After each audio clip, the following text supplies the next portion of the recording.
바일이 나타나 판사 노리는 그만. 유전무죄라는 건가? 피해자 정태규에게 사형을 선고한다. 눈물 어린 미소를 보였고 죽으면 안 된다 울부짖으며 빛나를 병원으로. 13회 정태규 사형. 바일 명령 불복종한 빛나는 소멸 예정.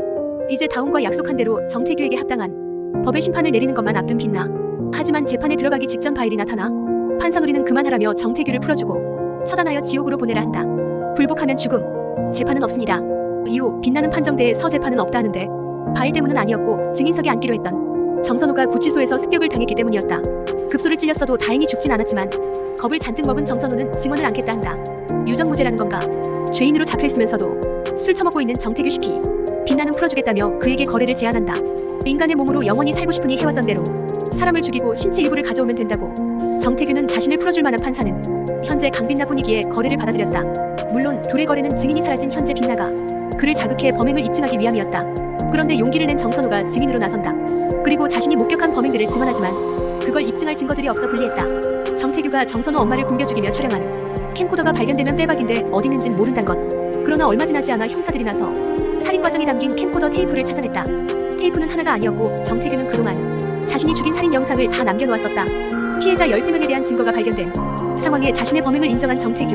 빛나는 피해자 유가족들에게 할 말 있으면 하라고 하는데 역시 반성하기보단 살인을 즐겼단 걸 부인하지 않겠다. 자신은 유가족들에게 미안하지 않다며 그들의 억장을 무너지게 했다. 판사님 소신대로 판결해요. 나 정말 괜찮아요. 괜찮을 거란 약속 꼭 지켜요. 빛나는 최종 공판을 앞두고 다운을 유가족들을 위한 판결을 내리기 전 다운을 먼저 만난다. 그리고 그 판결로 자신이 죽더라도 다운은 괜찮길 바라며 괜찮다는 약속을 받아냈다. 빛나의 사정을 알리 없는 그는 그저 미소를. 정태규는 앞선 연쇄 살인 사건의 공소시효가 만료되어 김소영을 죽인 죄로만 재판받게 됐지만 빛나는 유가족들을 위한 판결을 선고했다. 피해자와 피해 유가족이 용서하지 않는 죄는 법 또한 용서하지 않는다. 피해자 정태규에게 사형을 선고한다. 빛나와 손을 잡았다 생각한 정태규는 풀려날 거라 생각하다 뒤통수를 시게 맞게 됐다. 빛나는 자신의 판결에 기뻐하는 이들을 보며 덩달아 눈물 어린 미소를 보였고 정선호, 정태규는 나란히 교도소로.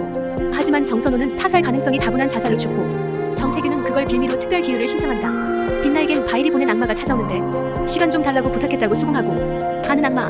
생각보다 유한데? 내 삶의 유일한 오점, 유일한 약점. 많이 사랑했다 한다운. 나도 사랑해요. 내가 더 많이. 잠깐의 시간을 번 빛나가 다운을 찾고 마지막이 될지도 모를 인사를 건넸다.